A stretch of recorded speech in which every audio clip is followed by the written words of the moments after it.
Hello and welcome to episode 9 of JLXP. Today it is Wednesday at about 10:40 a.m.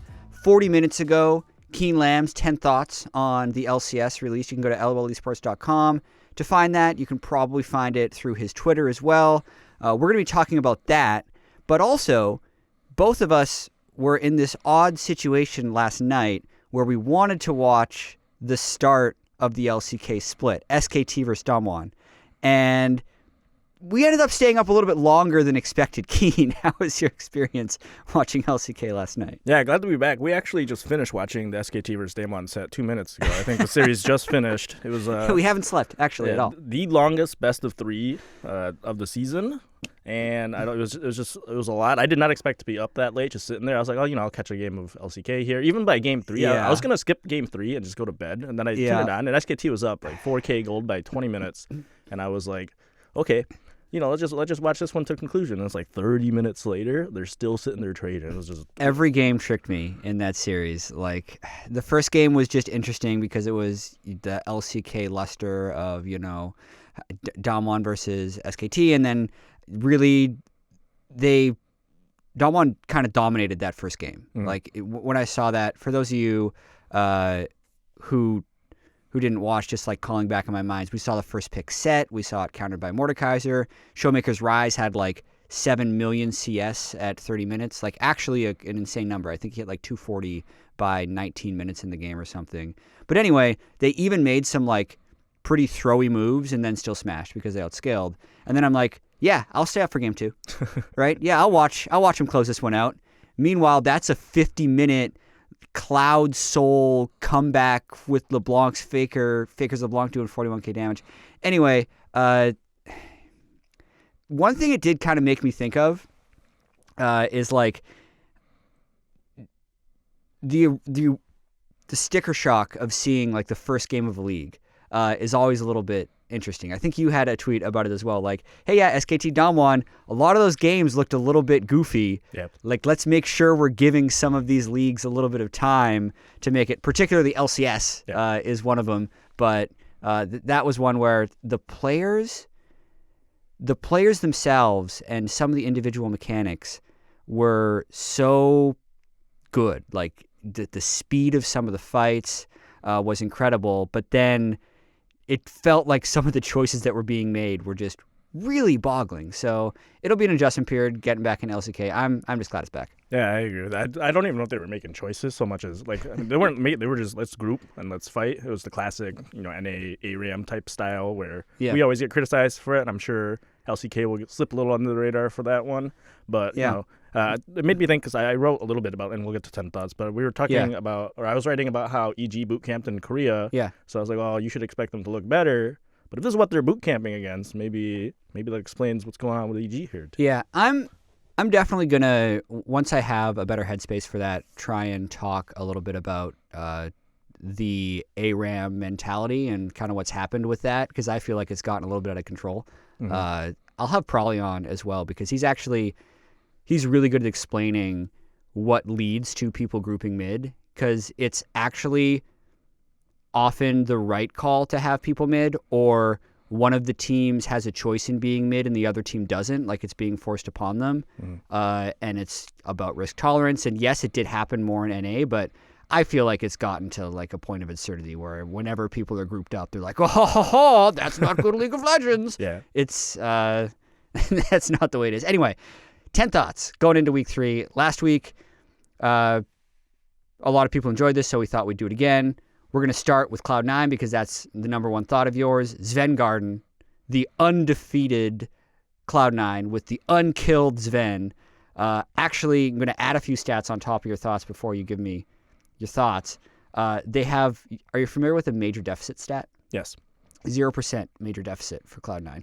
So they actually haven't been behind. Wow. They not only have they not lost, they haven't been behind. They've gotten 6 of 8 possible Heralds, and they play Fly and Dignitas next week. But what were you thinking about C9 when you were writing this? So there was a comment, I believe Licorice made it after one of their wins, where he said, we have a lot of time to practice macro because we all win lane, and when you win lane consistently, he's saying not just on stage but in scrims, they just consistently win lane, and when they win lane, they get to go practice the mid game and how to close out games. Yeah, and I thought that was a really interesting comment. Like, and it of course calls back immediately to me when one of the big criticism of C9 in the past was the whole sneaky in lane joke meme. Whether it's serious or not, I think there was some truth to it, and certainly Sven has been smashing people. I was looking up lane numbers for him as well, and they were like across the board. His numbers have been ridiculous. Yeah, split him and Vulcan. Yeah, and so I was thinking about, okay, is it that simple? Just win lane, win game? Like, is that the biggest difference between this C9 and last year's C9? Is this C9 even better, or is everybody else in the league just relatively worse? Because last year's C9 was number 2 in the league, which is extremely good. Yeah. And so for me, at this point, C9 is clearly the best team, but that doesn't necessarily mean they're better than last year's iteration of C9. It could just mean the rest of the league is relatively worse, especially TL. They don't have the starting jungler. Yeah. And that was the one team that was above them. So I'm kind of curious, to you, is this C9 team significantly, like maybe not even significantly better? Are they better? What's the difference here? Through 4 games, I'd say they're better. I liked what you wrote about your NBA reference here, because I'm always a fan of NBA reference, but you're talking about teams, when you're building a roster for a championship, you always needed an answer for like the dominant team star player, whether that was Jordan, Shaq, or LeBron. And in a sense, Sven actually did replace Doublelift initially. Yes. So it's funny when I thought even further back to that, TSM at the time 2 years ago thought they needed Sven because they needed like a like whatever this mystical world's caliber AD carry would be, who would play late game and not get caught the way Doublelift did, or just like he's been to semifinals, he'll be better, right? Yes. And I think they kind of did that more for the whole bot lane with Sven and Mithy, and think they need the shot calling. But in that sense, like Sven has always been perceived as this level that could compete with Doublelift, and I found it so interesting that Doublelift hasn't even been challenged. Like, no one plays the game the way Doublelift plays it. If there's a good AD carry in NA, it's a good teamfight AD carry, not an AD carry you can build your game around. And I actually still don't know if Sven is that guy. He's moving towards that guy with the way he's playing more aggressive in laning phase with Vulcan. But in terms to your question, like, is this C9 better than last year? I think they are. Is this C9 better than peak TL? That's what we're going to have to wait and find out. Yeah. Right? After 2 weeks, we're all inclined to want to say yes, actually, just because they've looked so good. But like it's 4 of 18 games. We got to hold our horses. Oh, I love overreactions. I think it's, what are we supposed to do? We're pundits. We sit here. We should make claims. You have to. Like, it's what's exciting. I mean, are we going to sit here and be like, oh, it's too early to say? I think you just kind of make a claim, and if we're wrong later, people will flame us. It'll be fine. Yeah, I'm getting close to saying that C9 should be the favorite to go to MSI. They look really good. I think even if TL brings in Broxah, it's like at least a pretty even. Like even last year when TL was peak form, C9 took them to 5. C9 was like extremely close with them throughout the entire year. And they bring in Broxah. We don't know what that's going to look like. We know what C9 looks like. It looks really good. On paper, like Licorice said, they can win every single lane. Blabber seems to be inting a lot less. But it's easy when you have like huge leads. Mistake. It's really difficult for a mistake to be punished when you're just way ahead, and that's kind of what's happening with C9. He can play around every single. Like junglers look great when their lanes are all winning. Yeah. And so I'm kind of curious to see, is that something that will continue to happen? Are they actually that much better in lane than their opponent? Because like if you look at it, like Niski and Licorice weren't winning lane this hard last year, and I don't know if that's something that will continue. And like you mentioned with Sven, I find him to be, like, I always thought of him as more like he's very reliable. He might be, if the prototypical NA AD carry is a team fighting AD carry, which I agree with, then Sven kind of is the, like, at the top of that pack, that type of AD carry. Even when he was on G2, it was Perks making plays. Yeah. It wasn't really Sven, it's Mithy going in and making plays. And I think that's something that, it's going to continue to happen. I think it's a very good team. I am curious when push comes to shove and you need somebody to just dominate. Like, let's say it's Doublelift. I've seen step up. I don't know if Sven has that same type of 1v9 type of... True. That's not even just ability, because I think maybe he could do it. Mentality. But it's a mentality thing, like how you approach the game, and I don't think that's how C9 wants to play. Yeah. Final thing I'll say on C9 is their current level of success seems impossible to maintain. Like the fact that they have the top CSD at 15 player in the league at Sven and the second highest CSD at 15 player in Licorice have not had a major deficit, right? 6 Rift Heralds. Sven hasn't died.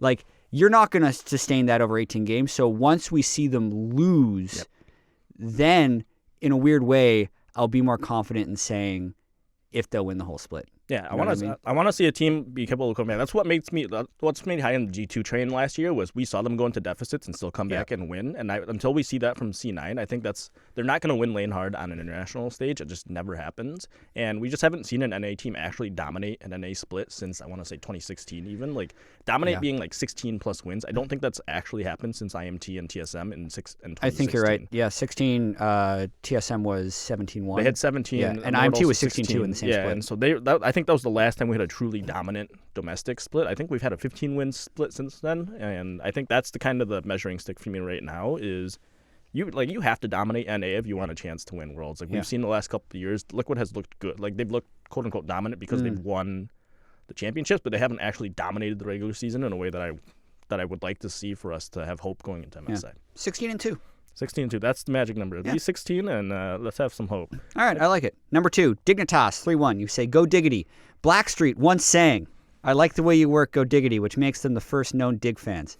Is this the second Blackstreet reference you've made in 2 weeks? I don't think I made a Blackstreet. Did I make a Or wait, no, I'm getting my references mixed up. I don't know any of these. You made like a K-pop reference on the podcast last week. There was, I mentioned Blackpink. Oh, Blackpink. Okay, I got them confused. Okay, what Blackpink, is Blackstreet? Blackstreet. This is wait. You don't know this song? You don't know No Diggity? I probably do, but I don't. It's one of those songs where I bet if we, because you're roughly my age. Okay. There's no way you don't know No Diggity. Okay. Okay. I think. I'm not gonna sing. Right? I think I'm gonna spare. It's still my second podcast episode. I want to like keep people like have a good opinion of me. Okay. I think I've heard it. Yeah, we could have a full podcast. No. When you say No Diggity. No Diggity. I like the way you work it. Yeah. Okay. I've definitely heard this song. Yeah. I would be very shocked if you haven't heard it. It's an old school classic. That was 2009. I don't know, man. I feel like Odie founded Dignitas before then. I think I need to call you out. Wait. No Diggity. It's not 2009. It's older than that. Oh, it's probably just 2009 is when it came on YouTube. Yeah. No Diggity is like from late 90s, I want to say. Okay. And so it has to be more than 16 years ago. 1996. 16 years ago was, 2004. 1996 is before most of the LCS was born. You're right. Okay. I questioned you. I should never question your 90s references. Yeah, this is way back. I do a lot of research on awkward references. I remember on Avengers when that came out, the first one. Okay. I didn't watch it for 6 months, but I'm still I think I cracked like 4 or 5 references to the movie. You just got to keep up with the memes, Yeah, I mean, on to Dignitas as well. Speaking of memes, they haven't had the Baron Throw meme yet, but they did have like a pretty bad game, and I'm a little disappointed about this because I did the like a Quick Thoughts podcast right after Sunday when Dignitas was 3-0 and they'd beaten TL, and I was saying going into Flyquest, like they're the top 3 team. Like I'm actually kind of bought in now, and then I gotta pump the brakes on it a little bit because of the way PoE and Flyquest just steamrolled them. It wasn't even close. It wasn't even close.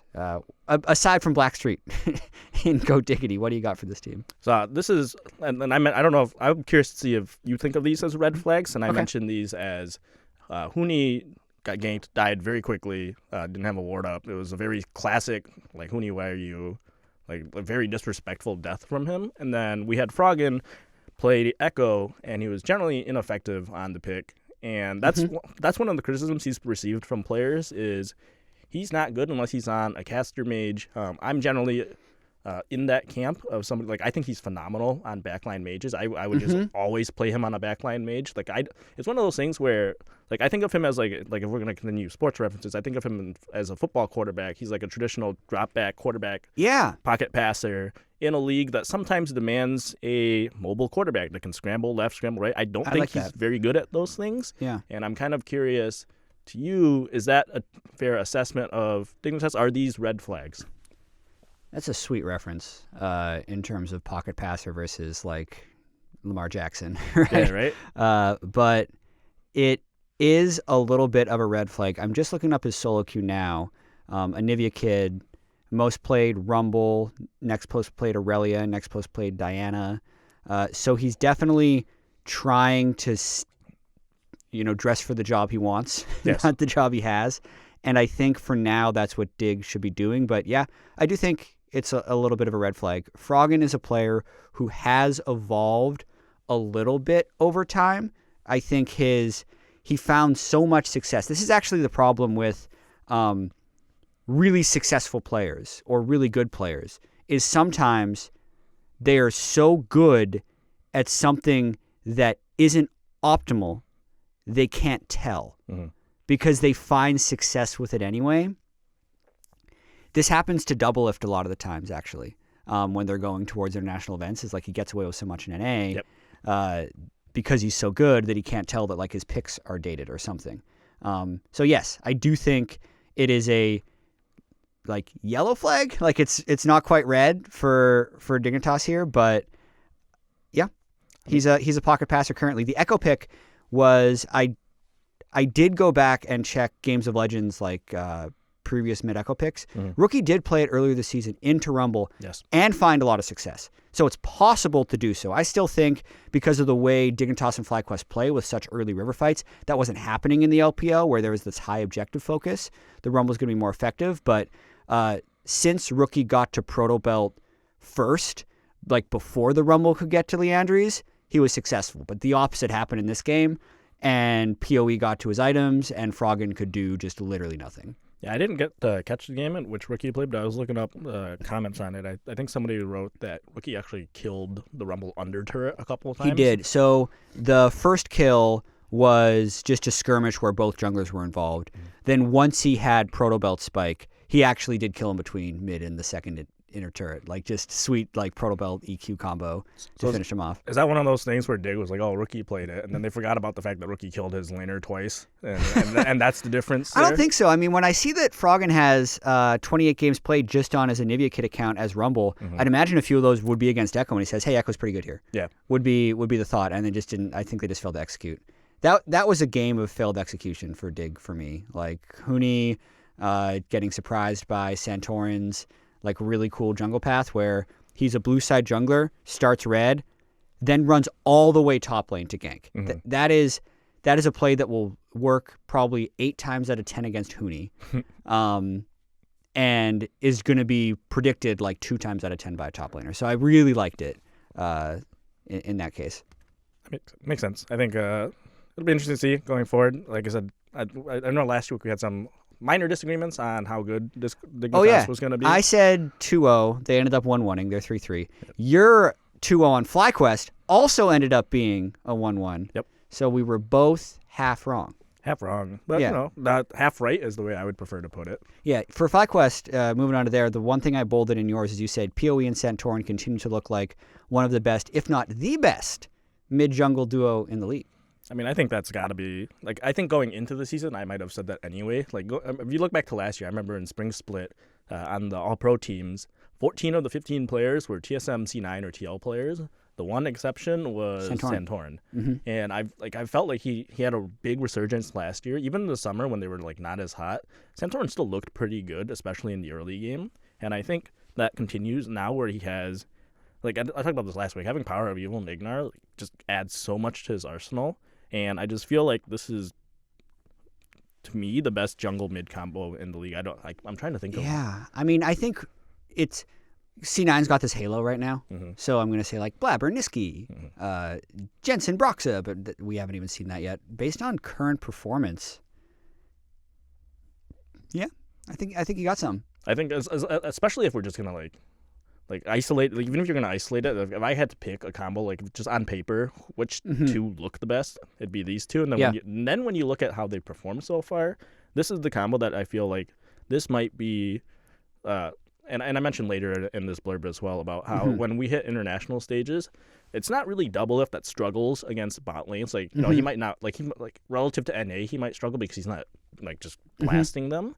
but it's usually the mid-jungle combo. I remember last year people looked at Team Liquid and they kind of just laughed at the idea of Jensen and Xmithy having any sort of presence in the mid lane, and that was that ended up being the biggest issue. Yeah, like Rookie just dominated in the clinching game. Yeah, like Rookie dominated. I remember even a couple of years back, Jensen got solo killed against Caps when it was Silas versus then played the reverse matchup as well, and then I think it was Silas versus Aurelia. Then they reversed it and he still lost the matchup. Right. I don't know how, like, could be Jensen, could be Jung, but the idea but that's where the weakness for NA has long been. You can go back like far, like it was Reginald before that, it was High before that, it was like even Bjergsen stopped, like he couldn't win mid lane, so that was why TSM stopped being able to perform, and that's always been the issue for NA on the international stage. So it makes me wonder if, and earlier we talked about you have to be able to beat Doublelift to win NA, but maybe you don't have to win NA to make Worlds, you just have to get second, get third.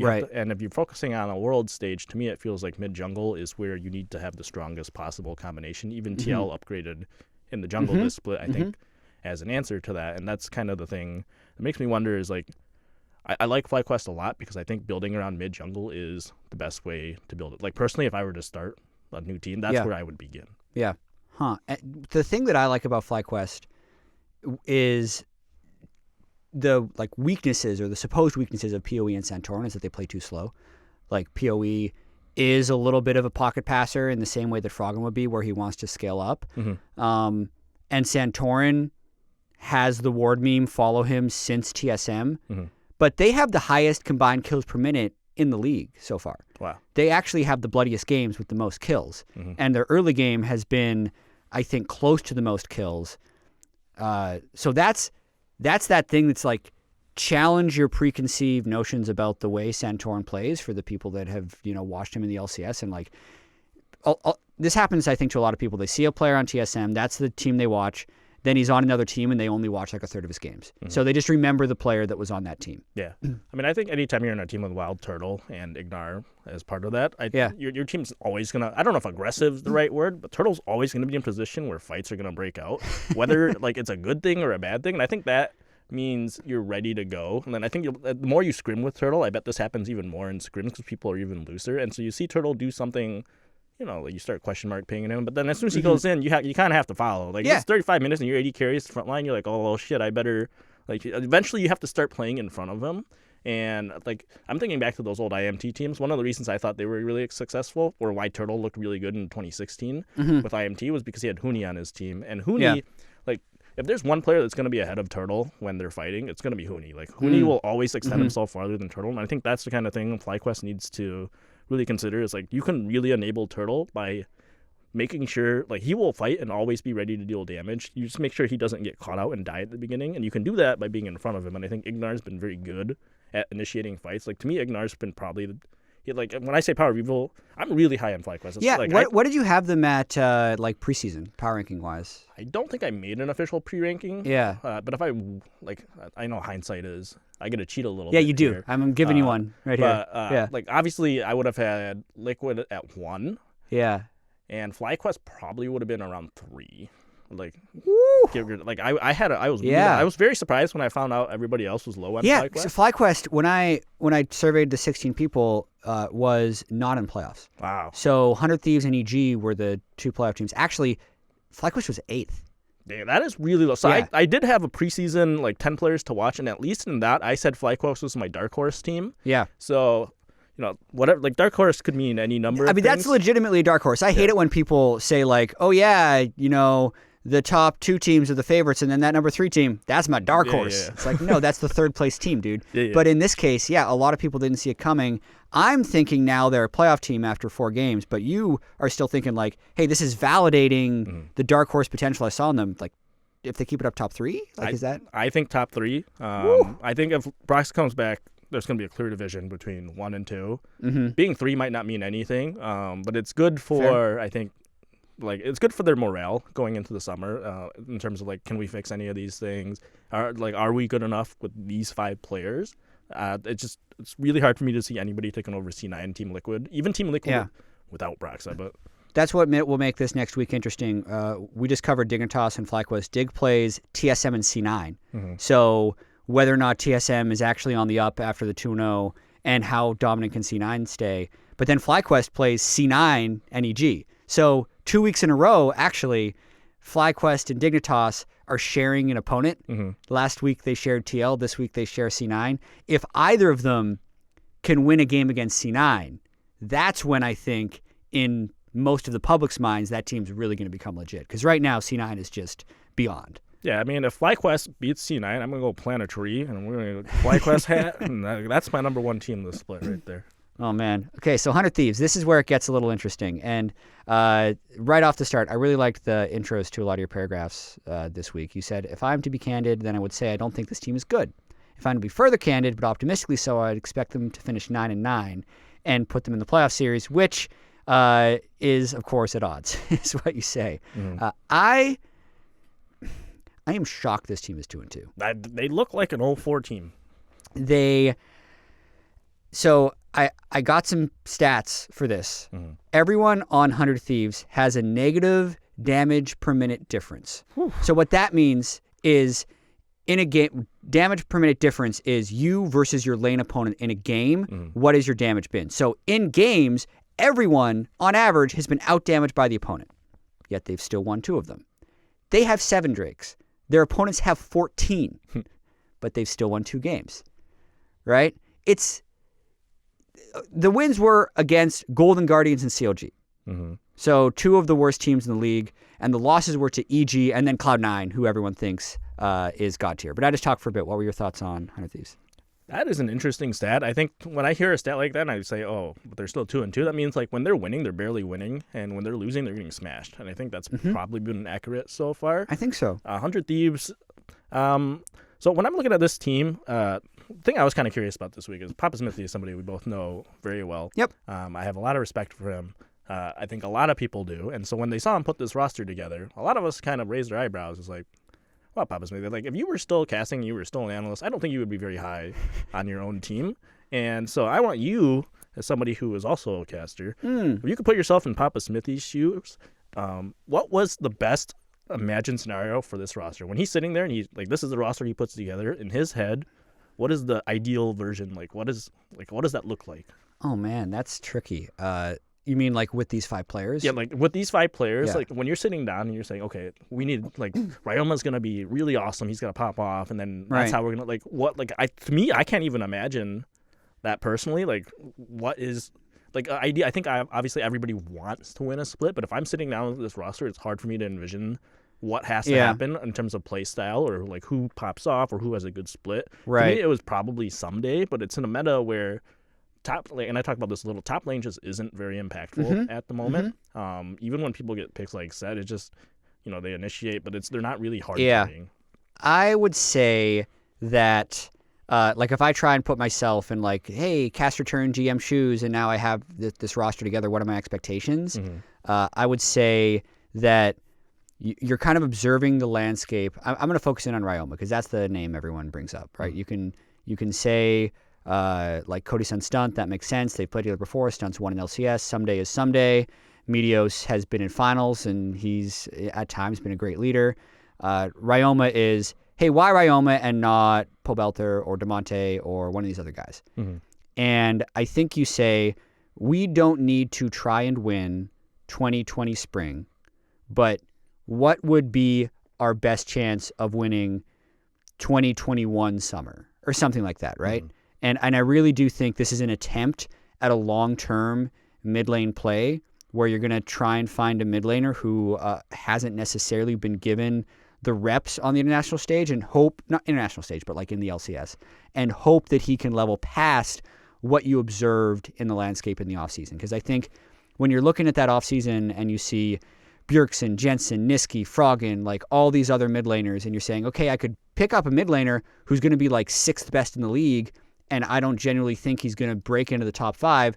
Am I ever winning LCS that way? No. Okay, let me just kind of throw the dice at this Ryoma kid, who they tried out and deemed has potential. So far, it doesn't look good, right? It doesn't look good in the mid lane through those 4 games, and I'm I do not expect this team to be 5-4.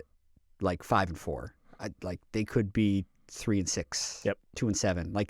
Based on how they picked up the 2 wins, I'm I'm kind of shocked they're 2-2. Like it's got to feel good for them right now. Be like, damn, we picked up 2 wins. But I can almost imagine behind the scenes they're saying like, we got some stuff to work on. Yeah, I mean, there's definitely a lot of issues. I'm also kind of curious when you talk about the long-term play. And I know we talked about this briefly last week too, and I thought about it some more. I just don't feel like there are many examples of like a player being plugged in. Let's give this guy time, and he's eventually going to be really good. I don't really see that happening. I see players get plugged in, and they start off bad, and eventually they become serviceable, right? But in terms of like serviceable means like 5th or 6th domestically, which means you're barely in the top 40 in the world. And if your goal is to win worlds, that's not good enough. So for me, the question becomes... It's really rare. So I thought about it a bit too. Like Smeb is a player who was bad and then he peaked. Yes. And that's an example that everyone always points to. A lot of the FPX roster last year, Doonby, Tien was a bit of a prodigy, but like LWX had been around for a while. Crisp had been around for like 3 or 4 years. Yes. And then people were saying like, hey, he's the best support in the world. But this is a theory that I need to work on a little bit. I don't know if players like Ryoma, or we'll get to this with Golden Guardians, or Keith can improve while playing in LCS at their role. And I have like a simplistic analogy for it of like, this is why I smurf. Because if I am losing, like this happens every year actually, when my MMR gets high, I go to Worlds, I don't play for 6 weeks, and I come back. If I just play on my main, I lose 75% of my games, if not more. Like it's just miserable, and I'm not getting better. So what I do is I go to an account with a lower MMR where I can win 55 or 60% of my games until I feel like I'm good again, and then I'll play on my main. But if you just try and improve by getting smashed, I don't know if you improve in League. Yeah, I don't know either, honestly. Yeah, like there's this whole mindset and I would need to get more in the minds of some coaches, because I talk to Prawley, and sometimes coaches do think about this a little bit. Like they'll start with like an even scrim. Like imagine you're like a middle of the pack team and you actually have the choice, which is rare. But like, hey, let's think of an ideal 3 scrim opponents in a row. First one, let's match at an even level. So either we lose a little bit or we win, whatever. It's just like good average practice. Then I want to play a team that's probably going to beat us, right? So likely we'll find some mistakes and we'll need to work on fixing them. The scrim you want to play before your stage game should be against someone you can beat. Yeah. Because you got to get those reps of winning. And I don't know. I don't know if Ryoma can get reps of winning mid lane. I mean, people just forget what it's like to win. And it's a really important thing. Like if you play solo queue, you eventually you get to these games where you just, like if you're actually paying attention to your own mental state, when you're losing, like let's say in your 6th loss in a row, by game 7, you start noticing all the little things that are like, oh God, we got invaded, we're screwed, I'm gonna lose my 7th game in a row, or oh no, I missed this canyon minion, or oh God, this mid laner is just, he got a really good trade, he's better than me. It really affects your mentality, and that's gonna start piling up. You know, of course they've gotten 2 wins. Like that is the flip side to this analogy, is they do have 2 wins.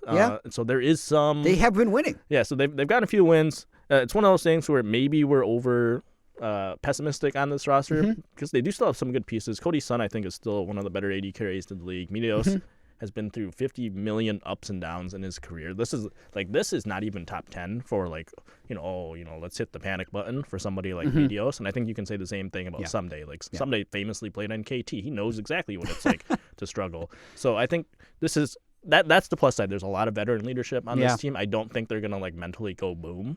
And I think that is a huge thing for somebody like Ryoma. Like, even if he goes mentally boom, his team will be around to support him. Yeah. They play TL and Immortals. And that's... When I was going through this, I had like a shocking realization. You thought about copy-pasting the 100 blurb and replacing it with the names to see if you notice a difference? I really think I could have. You might have been able to. Because both of these teams you look at are like, wow, they're 2-2? Because we mentioned Flyquest in a lot of people's power rankings was 8th. Immortals was 9th. Yes. Before Golden Guardians. My shocking realization is they play 100 Thieves and CLG.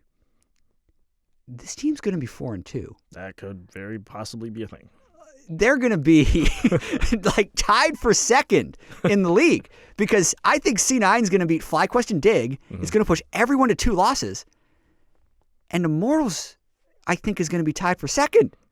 That would be a wild situation. Because, I mean, like, at this point, like, no matter how bad you look, and I don't think Immortals has looked great either, but CLG has just, like, we'll get to CLG, but they have, like, you should beat CLG. And then, of course, I think it's a coin flip against Thieves.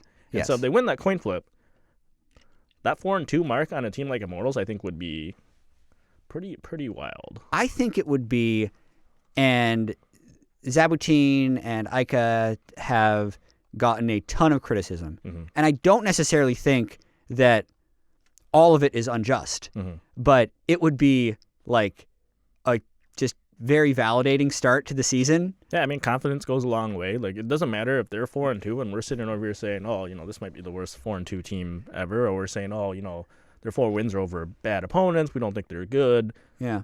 4-2 is still 4-2. Yeah. Like, you're pretty confident at that point. Like, that gives you some wiggle room, which I think is really important. And think about it in like a TFT terms. Like, in the early games, sometimes you can have a really awful, like, you might not have any items or whatever. Okay. But let's say you keep winning and you can keep your health high. Like, I had a lot of games where I will just win early game and I won't find any items. I won't have any good units end game. But because my health is so high, I start slowly dying. But it also gives me more time to look for things. And I think that's kind of what's happening with Immortals here is if they can jump out to this 4-2 start, I'm sitting here thinking about what's going to take playoffs, right? Maybe 4 wins takes you to playoffs. And at 4-2, you have 12 games remaining. You have to win a third of those games to potentially make playoffs and buy yourself some more real estate to get some more practice on stage. I mean, I don't think winning 4 out of 12 games is unreasonable. And that would give them like an outside chance of playoffs. An outside chance of playoffs, like 8 wins at minimum to make playoffs. I think we've seen 7 wins sometimes be like on the cusp as well. And I think if you can hit that state, sometimes getting the reps is exactly what you need to, you know, maybe not win the LCS. But I think eventually you adjust your expectations a little bit and you say, we're not going to win the LCS this split, but if we can hit playoffs, that'll give our team some much needed best of 5 experience to give us more time to be able to analyze how they're doing on stage and decide going into summer, hey, should we make any roster changes? And I think that's what's happening with Immortals. I think they're going to potentially be able to buy a lot of real estate with a start like this. Yeah, and I'm definitely getting ahead of myself when I say that they're going to be 4-2. They could easily be 2-4. It could happen, right? Yeah. And then all those things will come true that people were saying before the season. But the interesting thing here is like Hakuho has the highest kill participation in the league, 88%. He's been involved in everything. He's been really good. Altec has been awesome. Soaz has had some good split pushing moments, and they still have Xmithy. Yep. Right? So, yes, I saw their first game and said, hey, this could be the worst team in the league. But I'm actually, if I see that 4-2 record, it's probably just a mental thing. Like, I'm going to have to recheck so many assumptions because here's a lot of assumptions that I'm going to actually kind of make about the team or the people on the team. I kind of feel like Zabuteen and Soaz and Ica, take this with like a grain of salt because this is a positive for them. Yes. They might just feel like they are above the LCS. Like they are just better than what is happening here. So with doing that, they are going to subscribe to different metas. Yes.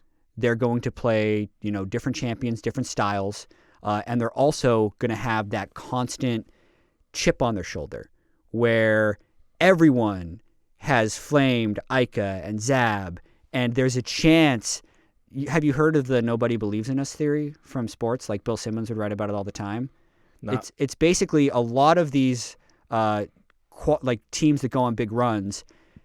Like all the players just like nobody believed that we'd be able to do this, and we showed them. Yeah. But that is like it's a unifying thing, and like nobody believed in Ica, nobody believed in Zabuteen, nobody believed in Altec, right? Like a lot of these guys have that mentality. So if they do start winning, like this is one of those things where I might look back and kind of regret it because they could go on and lose like the next 12 games. But like. I'm no longer saying this team can't make playoffs. Yeah, but I think at least your point of like they think they're better, I think that goes a long way. Yeah, because they're from EU, so as has been like so decorated, they're coming over like, oh, NA is a joke. We're gonna be better than these guys, and I think that's definitely still partially a thing. Before we move on, though, one last thing from these two teams I want to throw. We're gonna throw it back to your old days of this or that. Ooh, I'm kind of curious. very similar mid laner players here between 100 Thieves and Immortals. Again, right. Mid lane import getting a ton of criticism. Yeah. Who do you take, Ryoma or Ica? Who has a better ceiling for you at the moment? So ceiling and current performance are different. I think right now Ica's better. Yes. But I'd probably still take Ryoma. You think he has a higher ceiling? After 4 games, yeah. Because the Ica stuff is actually he was in the EU LCS in 2014, right? So he's been around for a long time, whereas Ryoma has been much less, and this is his first major league chance. Yeah, I think Ica's 23. I was looking it up. He's actually same age as Pobelter. Yeah, been playing for a while. Yeah. Which... we'll see. Yeah, I mean, right? Nothing wrong with age. You and I are still 2 of the top players in the world, and we're pushing 30 plus here. So. Yeah, it's actually. I mean, you're great at TFT, and that takes amazing mechanics, right? So no limits on what you can accomplish. No limits on age here. Like they're just about to hit their prime, honestly. Do you find it funny how Pobelter's post when he wasn't on a starting roster was all about like, I don't think that just because a player has been playing for a while doesn't mean they can't still improve, and I hate this mentality. Yet the same people that were like, yeah, Pobelter's right, are like, why'd they get Ica? He's been around for so long. Yep. It's, I don't know. I found that like kind of ironic almost. I mean, it's like that's the basic discourse. They're always just stepping on each other's toes. Yeah. Like I think fan discourse sometimes is just really toxic when it comes to assessing players. Like I think they have they try to be altruistic. They have this idea of what a proper fan should look like, and then push comes to shove, their team starts losing, and they forget all about their morals and whatnot. Team Liquid 2-2 Broxah. It's Wednesday morning. 1 day away. Thursday we're gonna hear apparently if Broxah is gonna be here or not, which will have like massive implications. I almost want to just not. There's so much here that is going to change by Thursday. It's like... Yeah, I mean, this is a thing where, like, once we find out the news, I imagine you might literally jump back into this room and just record an entire new podcast, depending... Like, if the answer is no... Yeah. That's the thing that really was surprising to me, is I wasn't under the impression that it was ever even in jeopardy. Like, I thought it was just, like, there's some paperwork, there'd be some delays, he'd come over.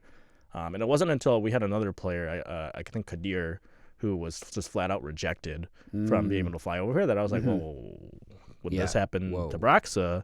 And here we are. If this happens to him, I mean, that changes everything this year. You're right. I think that would be a separate podcast. Yeah, I think that's something like let's tune back in tomorrow. Same YouTube channel. Make sure you look up the Joshua Leesman Experience and see. I think that's whether it's a yes or no. You can talk for at least 20 minutes on what's going to happen. I'll give you my 30 seconds here because I think we said it on the dive. If it's a no, then I still think they're a playoff team. But my mind is going over so many scenarios of, is it Schernfire or do they make a run for Acadian? What does the team look like? Who would be on their list? There's a lot of stuff. There's a lot of stuff to go through. They play 100 Thieves and Golden Guardians, so I'm expecting them to be 4-2. I mean, if I expect them to go throw rocks at the Immortals compound and try and get Xmithy's attention and be like baby, like, come back. Yeah, I think that's the only play. Yeah, and then Immortal says, "Yeah, you know what that buyout is? It's no rules on how high these can be." So, number 7 TSM, 2-2. Dardoch goes in, does not come out. I think Dardoch did surprisingly well. I think he's been great. He's actually been super good. To me, he has some stats to back it up. He has the highest counter jungle percentage in the league. He's actually spent 12.5% of his time in the enemy's jungle between 3 and 15 minutes, and has the highest forward percentage in the jungle, which is the time he'd be past the middle of river. So he's spending a lot of time in enemy territory in the early game and not getting punished for it, which almost always means he's creating high amounts of pressure. I mean, it's tons of pressure, but it's also testament to his lanes. You can only go into the enemy jungler if your laners have priority. So I think it's a matter they're drafting well for that style. Their laners are playing well towards that style, and I think it's been exciting to watch. I mentioned it briefly that the last time TSM was good, when it was also they were just kind of let's just fight. The Acadian Swift Wrath period? Yeah, and I think that's what we're seeing here is, let's just fight. Because, and my theory has always been, if you have good good DPS players who are, Bigson criticism, he's always like, oh, he doesn't really make enough plays, he's kind of safe. Surround him with playmakers and let him clean up. He's going to be very good at cleaning up fights. I think Kabe is very good at cleaning up fights. Let everybody else make a mess on the map and let them clean up that mess. Yeah, Kabe looks super good. The worry I have here is a lot of people are feeling pretty good about TSM because they were 2-0. But I also want to say everyone's looked good after playing CLG. Yes. So that was their solid win. They're thinking, man, BB just smashed Ruin in the top lane, and like Kabe did everything. But they still had the 0-2 first week. And Dardoch did steal away Ocean Soul from EG in what would have been a loss without that great smite, I think. Yes. So it does seem like a TSM thing because you can actually make the argument. I had that joke skit that I have on my Twitter, actually, where I was like a TSM fan and a TSM hater. Yeah. But the TSM fan is saying, like, this team could have been 2-0 in week 1 if we didn't give up the Baron against Immortals, and if we won that Dragon Soul fight against Team Liquid, we'd be 2-0. So, like, two more things break in their way, they'd be 4-0. One thing more breaks against them, they'd be 1-3. Yep. So still, to me, a lot of unknowns in this team. And the question you asked me last week about, like, what does this team need? And I said they actually need to play with a little bit more greed. I thought Broken Blade actually did play with more greed this week, which was nice. Yeah. Yeah, it's interesting to see. Like, TSM is one of those teams where, like, for anything that's been around the league for a while, I think it's always a pity when they're not playing well. You want to see TSM perform because, like, whether you're a fan or not, like, if you're not a fan, you want to see them be good so your team can topple them. And, of course, you're a fan, you want to see them do well. And I think it's just better when TSM looks good. And hopefully the 2-0 signs a better time for TSM. Yeah. It's always good to have them be a force in the league. Just relevant because it's they're people could take out of context what you said of, oh yeah, everyone wants to see TSM do well. It's like, no, they want them to be relevant. Because then it means more. Then it means more when they lose because there's a lot of people that still want to see them there. We got 3 more teams in your 10 thoughts. We got the strugglers. Evil Genius has not been living. The stat I wanted to throw out to you is they have 3 kills at 15 minutes. Oof. This split. Less than 1 a game. So like 3. So Flyquest has 15, C9 has 16. Those are the 2 most active early game teams in terms of success. Yeah, 3. With Svenskeren. I mean, this the first thing it calls back to that. There was that one Worlds with TSM where Svenskeren had literally 0 kills at 15. I think the entire group stage. So like Sven goes through these slumps where he just kind of disappears in the early game. Then of course he has the MVP split, last split as well. And so I'm just kind of curious, like, what is that just a matter like maybe they're laners? Like, I don't think Jizuki is a very lane dominant player, and I feel like if you don't have a lane dominant mid, that kind of limits what you're able to do as a jungler. And so I'm just kind of curious, maybe they need to prioritize better matchups in mid, or I don't know what it is. Like, I was thinking about this team, and on paper there's a lot of pieces I feel like should be like solid. Like, they have a core that played together. Zazel, Svenskeren, even Kumo has played with them before, and they have Bang, who I think has still generally like mechanically looked good in fights. Jizuki had, like, he makes plays. I don't know how good he necessarily is overall, but this is what team I look at and I'm like, I don't actually know why you guys are losing, and I'm kind of curious, do you know why they're losing? So, yeah, I think I do. I thought going into the year they would lose because they don't have anyone who can win lane, and then that's a really bad place to set up your jungler. But if they got to mid-game, they'd be very successful because Zazel, Svenskeren are a unit that works very well together and has gone to World Semifinals.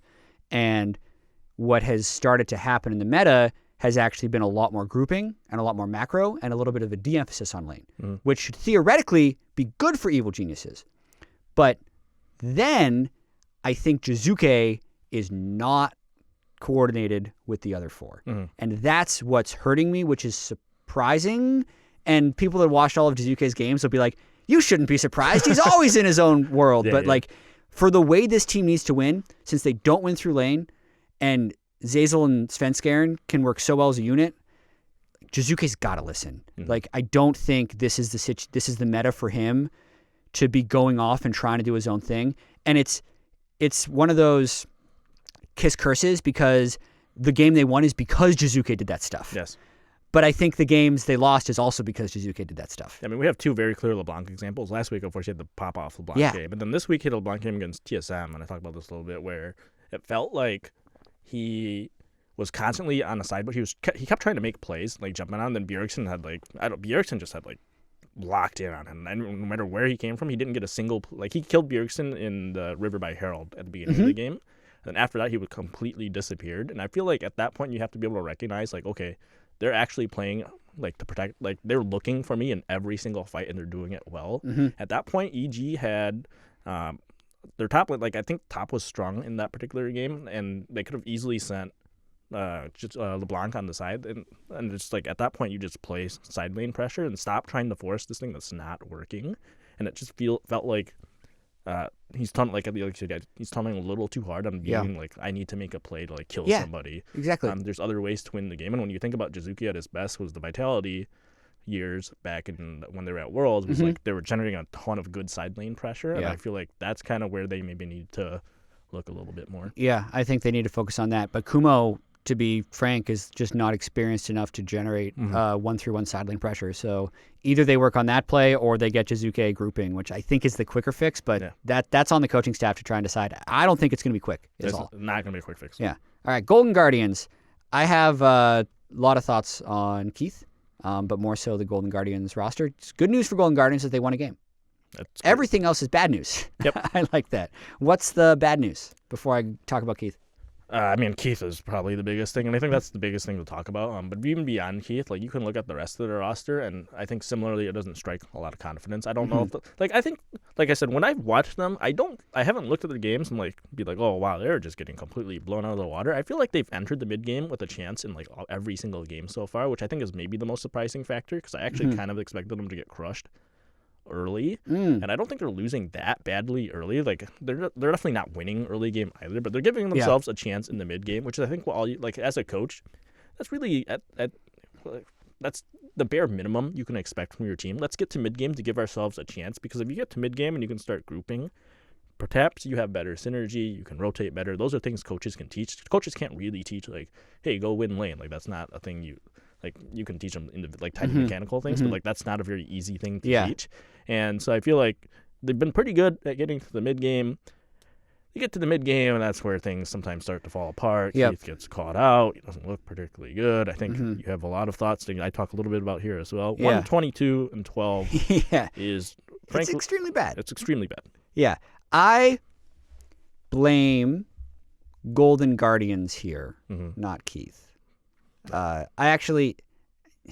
turning on this one. So, like, Keith is the target of so much flame. Like, Keith McGrief, I think, was one that caught on. If you go to any of those, I hope he stayed off social media the last couple of days. This has not been pretty. Yeah, and we talked about this a little bit in the mid lane, and we said we'd get back to it with Keith, but I don't think he can improve in this environment as a support. I know Golden Guardians was trying to pull back the curtain a little bit and kind of call their shot with their preseason video, where they didn't get Hakuho. They looked at the available supports. They said, we think Keith can scale into a better support. Let's convert an AD carry with mechanics to this guy. But I feel bad for Keith, because he was actually looking really good as an Academy AD carry. So he'd been continuing to improve on this role that he spent 5 years in. And when they asked him, this is on the internet, he says, what are your expectations? Because this is going to take some time. And they're like, don't worry about it. You got hands. You'll win the laning phase. But, like, it just feels like it's going to destroy him. Yeah. Right? mean, if you're going to convert him to support, commit to it. Start the season with Huhi, a guy who's already 6 months into his support conversion.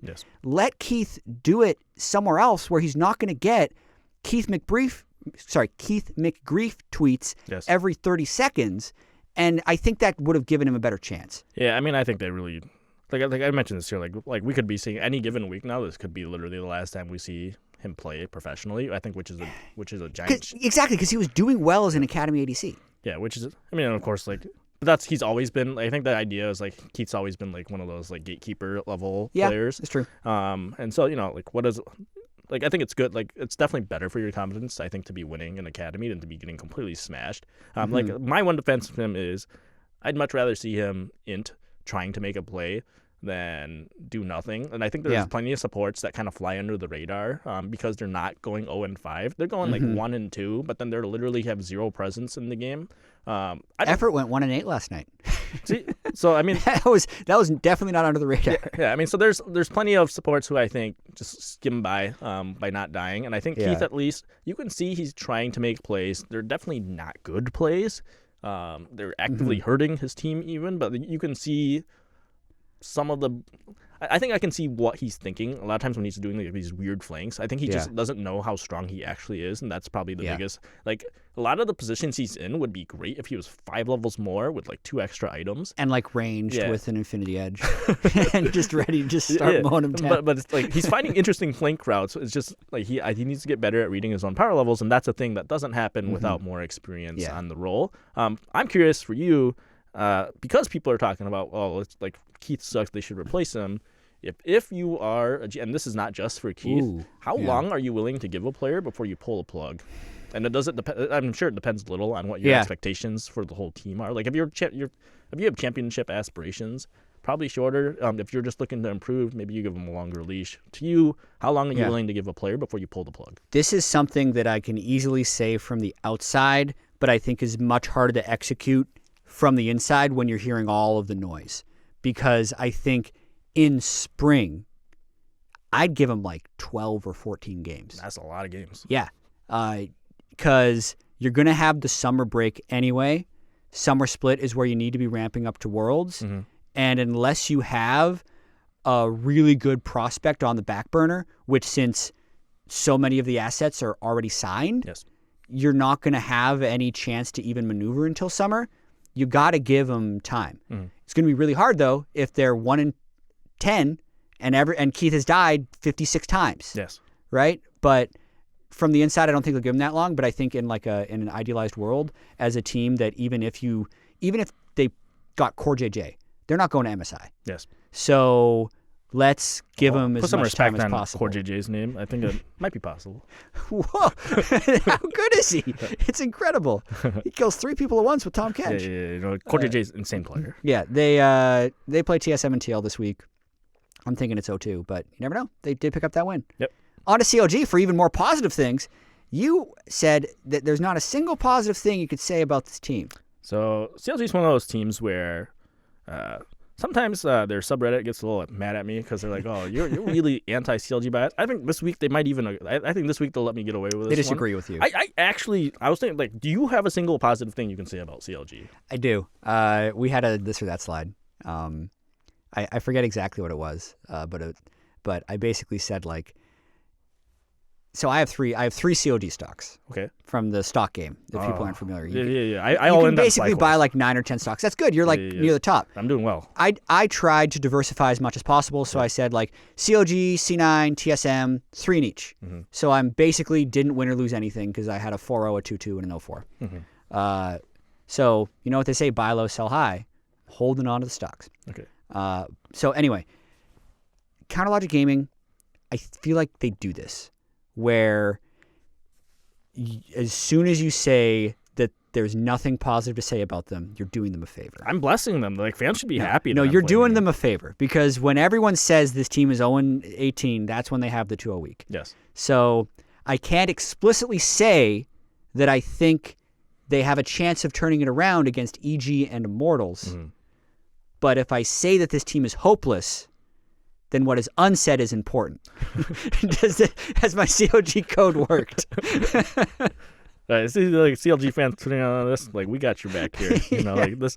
I mean, it's kind of crazy. So the other thing I said about this team is this is a do or die week for them, which I know is maybe it's week 3. That's kind of crazy to say. So Cloud9 was what, like 1-5? They were the worst team to make the playoffs after a bad start back in 2018 summer. It was summer? Okay. Yeah. That was the worst. 06 feels do or die. I agree. Yeah, I mean, like 06, it's not like mathematically they're only like probably like 1 or 2 games out of playoffs, but 06 to me just means you're not. Like that says you're not good enough to make playoffs, and I feel like that. Like if you're 06, especially losing EG IMT here, you're done. Yeah, and this is a weird thing to say. Would give me a little bit of hope. Is every player on this team has looked absolutely awful at times. Yes. And there is just no way that a third-place team switched PoE for Crown and everyone became the worst in the league at their role. Yeah, it's so weird. I don't understand what happened. There's got to be some level of underperformance that can be tweaked to at least find some success. That's what I got to say with this team, because they were third. They were third in the summer split of 2019. I mean, lost their coach too, or one other. I don't know if Irene was the main head coach last year. Yeah, they still have Weldon. They switched Irene for Song, and they switched PoE for Crown. That's the changes. So there's a couple things, but like, all it takes is one piece sometimes to just break a whole thing, right? Yeah. Do you have any final thoughts? We need to find a name for this. Like, is it 10 thoughts on thoughts? Is it 30 thoughts? Thoughts on...